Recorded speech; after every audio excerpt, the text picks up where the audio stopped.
똑똑사랑 식구 여러분 안녕하세요. 미래교육팀 고지연입니다. 오늘은 우리 식구분들께서 너무너무 기다리셨을 6월 신제품 늑대별 책방에 대한 첫 이야기를 전달해 드리고자 합니다. 오랜만에 신제품인 만큼 기대가 크실 텐데요. 늑대별 책방을 개발하신 개발자분을 직접 모시고 바로 이야기 나눠보도록 하겠습니다. 개발자님, 먼저 저희 식구분들께 인사 부탁드립니다. 안녕하세요. 멀티 콘텐츠 PJT 김지은 수석연구원입니다. 네, 연구원님 반갑습니다. 저희 식구분들께서 이번 신제품에 대한 기대가 정말 크신데요. 오늘은 식구분들께서 신제품에 대해 궁금해하실 만한 내용들에 대해서 제가 대신해서 질문 드려보도록 하겠습니다. 독자가 좋아하는 책을 만들라는 회장님의 말씀처럼 이번에 늑대별 책방을 만들 때 실제 초등 독자들을 대상으로 모니터링을 했다고 들었어요. 미리 이번 신제품을 접한 아이들이 어떤 책을 가장 좋아하던가요? 늑대별 책방의 경우는 미완성인 스케치 더미 상태에서 초등 독자와 학부모들의 생생한 의견을 듣기 위해 모니터링을 진행했는데요. 모니터링한 모든 책을 좋아했지만 그중 10권 이상한 돼지 인형탈을 좋아하는 독자들이 많이 있었습니다. 또래 친구가 돼지탈을 쓰고 주변에 있을 법한 친절한 행동에 관해 경험하는 부분에서 감정이입이 많이 된 것 같습니다. 또 아이들이 좋아하는 밝고 재미있어 보이는 사파가 들어간 것도 크게 작용했고요. 저도 그 책 기억이 납니다. 돼지탈이 정말 굉장히 귀엽게 그려졌더라고요.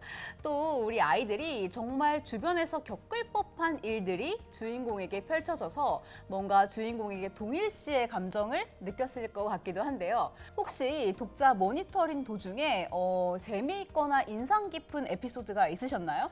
네, 2권 새벽닭이 옷깃거나 10권 이상한 돼지 인형탈을 읽은 친구들이 2탄이 나오면 꼭 다시 읽고 싶다, 뒷이야기가 궁금하다라는 의견이 꽤 있었습니다. 사실 둘 다 완결된 하나의 이야기라 뒷이야기가 따로 있는 책들은 아니었는데 왜 이런 의견을 냈을까 생각해 보았는데요. 아이들 입장에서는 책을 읽으면서 주인공 다미가 아닌 또 다른 친구가 등장해서 도깨비들이랑 거꾸로 말하기 수수께끼를 내거나 주인공 민호가 아닌 다른 친구가 이제 돼지탈을 쓰게 되어 어떤 일이 또 생길까에 대한 궁금함과 기대감이 생겼던 것 같습니다.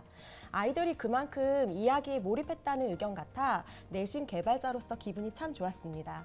맞아요. 우리도 재미있는 영화에서 정말 몰입해서 보고 나면 영화가 끝났는데도 뒷이야기를 상상하고 기대하게 되잖아요. 아이들이 정말 몰입해서 읽었다는 방증이 아닐까 싶습니다. 개발자님, 혹시 그렇다면 모니터링 결과 아이들의 의견에 따라서 책이 조금 바뀐 부분도 있었나요?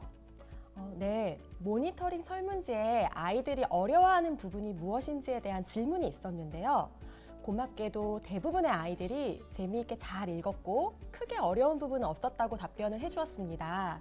다만 일부 어린이가 10권 이상한 돼지 인형탈에서 용케의 답을 찾았구나를 읽고 용케가 무슨 뜻이지? 그걸 모르겠다고 의견을 주었는데요. 저희 이야기 흐름상 모호하게 말해줘야 하는 할아버지의 대사를 덜어낼 수는 없었고 대신 별책인 스스로 읽기 챌린지북에서 이 용케에 관한 어휘 문제를 추가하였습니다. 부모님 설문조사에서도 저희 책의 소재와 구성은 너무 좋지만 다소 어려운 어휘는 권말이나 별첨으로 설명을 해줬으면 좋겠다는 의견이 있었는데요. 저희 별책인 스스로 읽기 챌린지북을 보신다면 이 부분에 대한 의견이 충분히 반영되었음을 느끼실 수 있을 것 같습니다. 이번에 별책 스스로 읽기 챌린지북 총 3권이더라고요. 아이들이 본 책을 읽을 때는 정말 재미있게 몰입해서 읽고 별책을 활용해서 어휘력을 확장시킬 수 있는 정말 재미와 학습을 모두 잡을 수 있는 신제품이라 더욱 기대가 됩니다.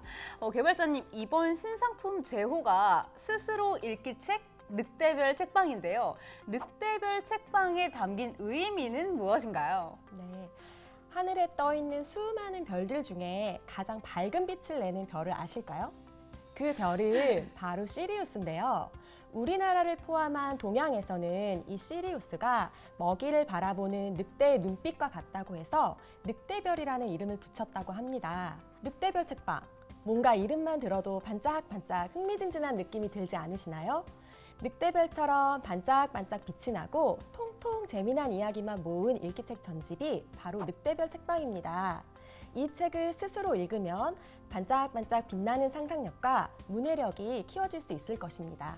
가장 반짝반짝 빛나는 이야기들만 모은 읽기 책. 의미가 정말 좋네요. 개발자님, 그런데 사실 기존에 문해력을 내세운 책들 굉장히 많잖아요. 기존 문해력을 강조한 제품들과 늑대별 책방과의 차별성은 무엇일까요? 작년부터 출판 시장에 문해력 제품들이 쏟아져 나오고 있는데요. 대부분의 문해력 제품이 어휘력과 독해력을 드릴식으로 훈련시키는 학습물에 집중되어 있다 보니 짧은 글을 읽고 문제를 푸는 형식의 책들이 많습니다. 학습에 너무 집중되어 있어서 아이들이 금방 흥미를 잃기도 하고 스스로 이해하며 읽는 아이로 만드는 제품은 부족한 실정인데요. 늑대별 책방은 이 제품들과는 다르게 스스로 읽고 이해하는 아이로 만드는 읽기 유창성을 키워주는 제품입니다. 물론 전문가들 사이에서 문해력을 키우기 가장 좋은 방법으로 책 읽기가 언급되면서 유아 독자에게는 그림책이, 초등 독자에게는 일기책이 널리 권장되고 있습니다. 그런데 그 사이에 있는 초저 독자에게 그림책은 너무 쉽고 일기책은 너무 어려워 두 책 모두에서 스스로 읽기에 대한 성취감과 만족감을 얻기는 힘듭니다. 늑대별 책방은 초저 독자가 책 읽기의 재미를 느끼는 과정에서 자연스럽게 기초 문해력을 키우고 실질적인 읽기 독립으로 나아갈 수 있어 시장에서 차별화된 문해력 제품으로 그 역할을 담당할 수 있을 것 같습니다. 아이들이 그림책에서 읽기책으로 넘어가는 시기나 방법에 있어서 우리 식구분들과 고객분들의 고민이 참 많은데 딱 그 과도기에 있는 아이들에게 너무너무 딱 맞는 책이 되겠네요. 개발자님, 방금 말씀하신 내용 중에 읽기 유창성이라는 단어가 귀에 딱 꽂히는데요. 고유아부터 초저 아이들에게 읽기 유창성이 중요한 이유는 무엇인가요? 문해력 전문가들에 의하면 영유아기는 자연스러운 방식으로 문해력의 바탕을 만들어가는 발현적 문해의 시기이고 취약 전후는 학습을 통해 읽기, 쓰기를 익히는 관습적 문해의 단계로 보고 있습니다. 즉, 고유아부터 초저 시기가 학업과 과제를 위한 기초 기술로서의 문해력을 탄탄히 키울 수 있는 민간기입니다. 특히 초등 1, 2학년은 문해력 발달의 결정적 시기로 이때 문해력 격차를 좁히지 못하면 후속 학습과 발달에 심각한 영향을 받는다고 보았는데요. 이러한 기초 문해력의 중요한 요소 중에 하나가 바로 읽기 유창성입니다. 읽기 유창성은 정확하고 신속하게 표현력을 살려 읽는 능력을 말하는데요. 이 읽기 유창성과 문해력은 거의 정비례로 상관관계에 있다는 연구 결과가 많이 있습니다. 즉, 유창하게 소리내어 읽는 아이들이 글의 내용을 잘 이해한다는 뜻입니다.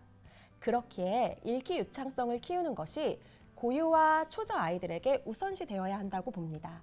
결국에 읽기 유창성이 문해력의 기초가 되는 거고 늑대별 책방은 아이들의 읽기 유창성 향상에 집중해서 만들어진 책인 거네요.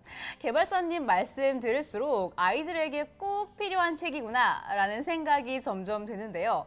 책 만드시면서 국어교육과 교수 5명에게 전문가 감수도 받으셨다고 들었어요. 혹시 감수 받으시면서 조금 더 좋은 방향으로 수정된 내용들이 있을까요?